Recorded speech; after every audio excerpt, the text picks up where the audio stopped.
Qadimda nodonligi bilan ma'lum va mashhur bo'lgan Nodon Bosit ismli kishi bor edi.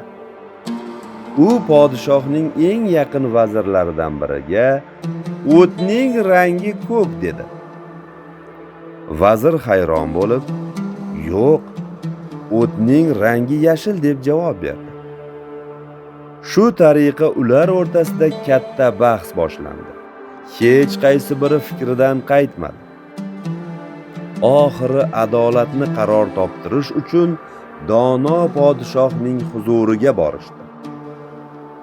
Podshohning yoniga kelib Nodon Bosit, "Ey shohim, aytingchi, o'tning rangi ko'k emasmi?" deb so'radi. Podshoh xotirjamlik bilan, "Ha, o'tning rangi ko'k" dedi. Nodon Bosit xursand bo'lib ketib, yanada balandroq ovozda davom etdi. "Sizning vaziringiz esa men bilan bahslashib, o'tni yashil deyapti.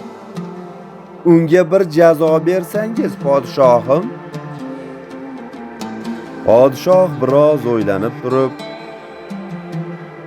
"Vazirga 3 yil sukut saqlash, ya'ni gapirmaslik jazosi beriladi" deb hukm chiqaribdi. Nodon Bosit o'z g'alabasidan shodlanib, yo'liga ravona bo'libdi. U ketgach, vazir xafa bo'lib podshohdan, "Ey shohim, axir siz ham o'tning yashil ekanligini juda yaxshi bilasiz-ku. Nega meni jazoladingiz?" deb so'radi. "Sening jazo olishingga o'tning rangini aloqasi yo'q. Sen vazir bo'la turib, Nodon Bosit bilan bahslashga vaqt sarflaganing uchun seni jazoladim" deb javob berdi. Xulosa shuki, nodon va ahmoqlar bilan bahslashgan baribir yutqazadi. Shu bois vaqt va asablarni asragan ma'qul.